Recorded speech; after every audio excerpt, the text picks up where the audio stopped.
Big boss ಮನೆಯಲ್ಲಿ emotional ಆಟ ಎಲ್ಲರಿಗೂ ಕನೆಕ್ಟ್ ಆಗುತ್ತಿದೆ. ಮನೆಯವರ ಪತ್ರಗಳು ಅದೆಷ್ಟು ಮಹತ್ವದ್ದು ಅನ್ನೋದನ್ನ ಬಿಗ್ ಬಾಸ್ ಮನೆಯವರಿಗೂ ತಿಳಿಸುತ್ತಿದ್ದಾರೆ.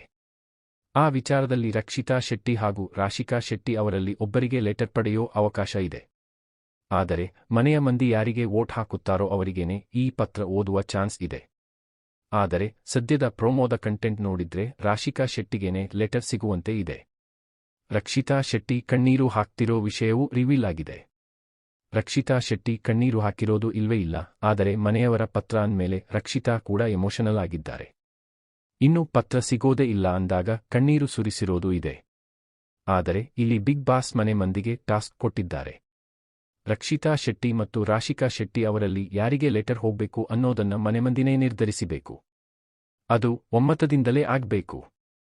ಒಂದು ವೇಳೆ ಒಮ್ಮತ ಬರದೇ ಇದ್ದರೆ ಮುಗಿತು. ಇಬ್ಬರಿಗೂ ಲೆಟರ್ ಸಿಗೋದೇ ಇಲ್ಲ. ಬಿಗ್ ಬಾಸ್ ಟ್ವಿಸ್ಟ್ ಮೇಲೆ ಟ್ವಿಸ್ಟ್ ಕೊಡ್ತಾನೆ ಇದ್ದಾರೆ. ಮೊನ್ನೆ ಇಂತಹದ್ದೇ ಒಂದು ಸಂದರ್ಭ ಕ್ರಿಯೇಟ್ ಮಾಡಿದ್ದರು. ಧನುಷ್ ಮತ್ತು ಅಭಿಷೇಕ್ ಪತ್ರಗಳನ್ನ ಒಟ್ಟಿಗೆ ಕಳಿಸಿದ್ದರು. ಆಗ ನಿಜಕ್ಕೂ ಧನುಷ್ ಗ್ರೇಟ್ ಅನಿಸಿದರು. ಅಭಿಷೇಕ್ಗೆ ಪತ್ರ ಪಡೆಯೋ ಅವಕಾಶ ಮಾಡಿಕೊಟ್ಟರು. ತಮ್ಮ ಲೆಟರ್ ಅನ್ನ ಈಜುಕೊಳಕ್ಕೆ ಹಾಕಿದರು. ಆದರೆ ಇಲ್ಲಿ ಏನಾಗುತ್ತದೆ ನೋಡ್ಬೇಕು. ಅಶ್ವಿನಿ ಗೌಡ ಕಂಪ್ಲೀಟ್ ಗರಂ. ಅಶ್ವಿನಿ ಗೌಡ ಇಲ್ಲಿ ಲೆಟರ್ ವಿಚಾರದಲ್ಲಿ ರಾಶಿಕಾ ಶೆಟ್ಟಿ ಪರವೇ ಇದ್ದಾರೆ. ರಕ್ಷಿತಾ ಶೆಟ್ಟಿ ನನ್ನ ಹೆಸರು ಹಾಳು ಮಾಡಿದ್ದಾರೆ. ಮನೆಯ ನೆಮ್ಮದಿ ಅವಳಿಂದಲೇ ಹಾಳಾಗಿದೆ. ಹಾಗಾಗಿಯೇ ಅವಳಿಗೆ ಲೆಟರ್ ಕೊಡೋದು ಬೇಡ. ರಾಶಿಕಾ ಶೆಟ್ಟಿಗೆ ಕೊಟ್ರೇನೇ ಒಳ್ಳೆಯದು ಅಂತಲೇ ಹೇಳ್ತಾರೆ. ಆದರೆ ಒಮ್ಮತದ ಅಭಿಪ್ರಾಯ ಬರದೇ ಇದ್ದರೆ ಮುಗಿತು. ಇಬ್ಬರಿಗೂ ಲೆಟರ್ ಸಿಗೋದಿಲ್ಲ ಅಂತ ಜಾಹ್ನವಿ ಹೇಳ್ತಾರೆ.